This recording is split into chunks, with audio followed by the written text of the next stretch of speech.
حبیب اعظمی رحمۃ اللہ علیہ، یہ سود پر ان کا گزارا تھا، اور سود پر ہی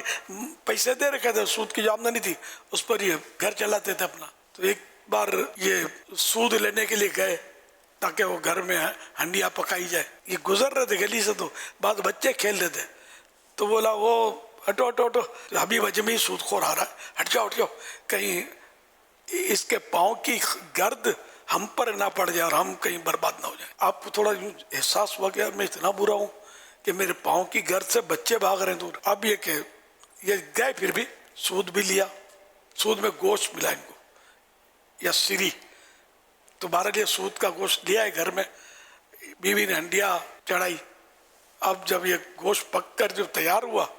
دیکھا تو وہ تو خون بن گیا تھا۔ انہوں نے دیکھا کہ دیکھو، بیوی کچھ سمجھتی تھی، بولا دیکھو تمہارے اعمال کی شامت اب یہاں تک پہنچ چکی ہے کہ گوشت خون بن گیا ہے۔ ایک دم جھٹکا لگا، یہ کیا،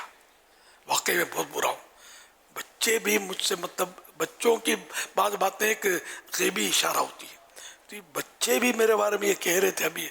اور یہ خون بھی بن گیا، واقعی میں اچھا آدمی نہیں، بہت برا آدمی۔ ان کو بہت ندامت ہوئی، اور یہ مطلب باہر نکلے بولا میں حسن بصری رحمۃ اللہ علیہ کا ان دنوں چرچا تھا، بہت بڑے ولی اللہ حسن بصری تابعی بزرگ مولا علی کے شاگرد ہیں، تو ان کے پاس میں جاؤں گا اور توبہ کروں گا۔ تو یہ ان کی خدمت میں حاضر ہوئے، ان کے ہاتھ پر توبہ کی، واپس پلٹے تو وہی بچے کھیل رہے تھے، اور اب پھر کہنے لگے سب ہٹ جاؤ ہٹ جاؤ، حبیب اعظمی توبہ کر کے آ رہے ہیں، کہیں ایسا نہ ہو کہ ہم گناہ گاروں کے پاؤں کی مٹی ان کو لگ جائے اور ہم کہیں ہمارا کوئی نقصان نہ ہو جائے۔ یعنی بالکل یعنی کہ معاملہ وہ بدل گیا، سیدھا ہو گیا،